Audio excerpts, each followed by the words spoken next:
Hello, in this video I am going to show you how to make an external requisition with JiPOS version 3.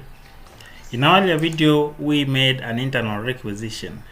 Now I'm going to log in using this account, and to make an external requisition you go to products, requisition. Now this particular person earlier on made an internal requisition and it was approved. You can see that from here. I'm going to make an external requisition. I'm going to select this particular external requisition has got this particular parameters. You are not requesting from a different internal store.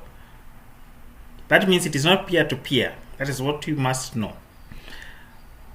You have got several stores or branches. That means I have got store 1 and store 2. I have got main store and selling store. Then I have got store X. An external requisition is not within these particular stores. External requisition is meant for it's a requisition meant for direct purchase from the supplier. Those are the key things that we need to know. Now, for me to make an external requisition, you should specify which stores need this particular item. Mainly, we advise our clients that if you're doing an external requisition and you've got something like a main store, then you should specify that particular store because it will be the one receiving those particular sets of goods. Now, I'll select main store needs these particular items. Now, which store should issue these particular items? It's not a peer store. Just as we said, this should be an external store. So you can create a store from the store section. If you see our video on how to create stores, you can create a store from the store section, and that particular store you can make it an external store or a store meant for external requisition. So we did create a store and we called it general market. So that is the store we are going to use to do our external requisition.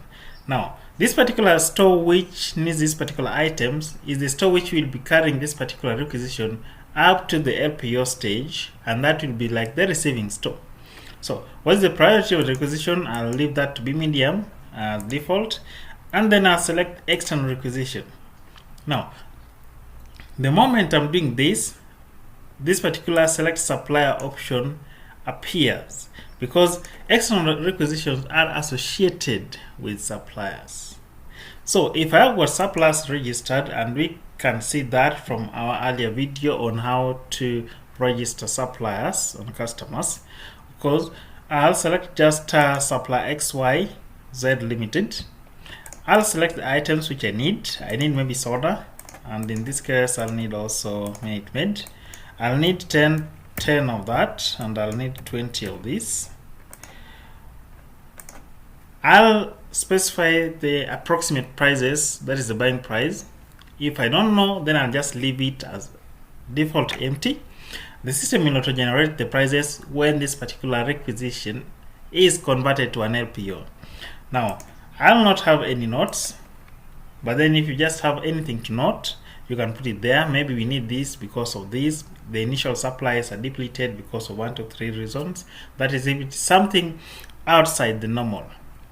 Yeah. So once I'm done, I'll just click submit request, and that particular external requisition shall have been submitted. Now I'll log back in, but then as an admin, remember internal requisitions once approved was automatically initiating movement of stock from store 1 to store 2. Now, for external requisition, approval does not initiate transfer or movement of stock from store 1 to store 2. Because once an external requisition is approved, it should be converted to LPO. So, I'm going to go to products, requisition.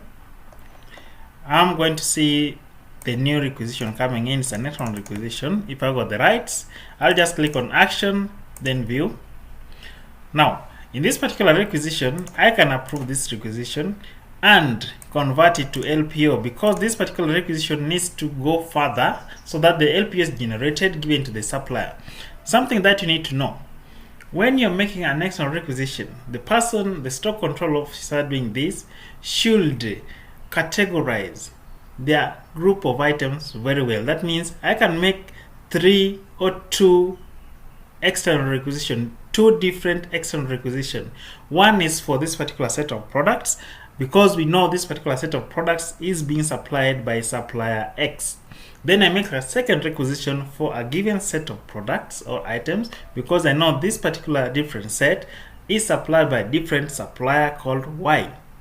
So we are not going to combine this particular two different sets of items supplied by totally different suppliers in one requisition. It can't work, because the time you are selecting a supplier, the system is assuming that that particular supplier is the person going to give you all that you added, that is in terms of items, into that particular requisition list items.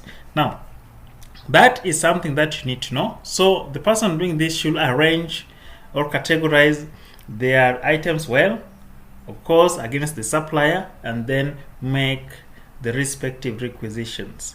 So I'm going to approve this and convert to LPO yes, and I submit. I'm not going to change the supplier. Now that has approved the external requisition. The sales is approved. Stock doesn't move because what you've just generated is an LPO. Now if I click on this particular shortcut link, it will get me to the LPO. Alternatively, if I click view, I'll see this particular LPO button, and of course if I click that, it will get me to the LPO. This particular LPO has got a reference, this particular serial. If you go back to the requisition list, it is the same serial. You can see it here, right? So the procurement team will take that further, and because it has been converted into an LPO, it will be under purchases LPO list, and using the same reference I'll get to that particular LPO. The reference doesn't change, so I'll just click on that to view. I can print this out or edit it appropriately. So if I print it out, I can issue it to the supplier. Sorry. If I need to edit it, then this is the edit button, and that tells you one thing: an LPO can still be edited, because maybe the procurement team would like to buy this in stocks. The stock control officer, the department making the requisition, can request a few things. When it reaches the procurement team who are handling the LPO, they can decide to buy them in bulk. That is why they can edit the LPO. Requisition doesn't get edited once approved. It can only be edited by the person who requested for the items before approval. Applies for both internal and external. LPOs can get edited, right?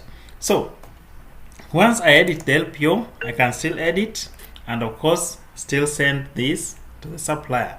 And editing is also possible on the quantities and the prices. Yeah, it cuts across, and I can even add more items into this, even change the supplier if I want to, and then just click the update LPO button.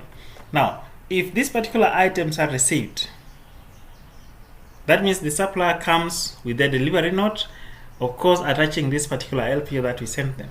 What you'll come and do is just come to the LPO list,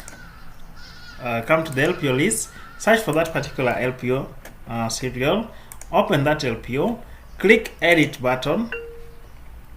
If the quantities are right, then just click yes, I want to move this to GRN.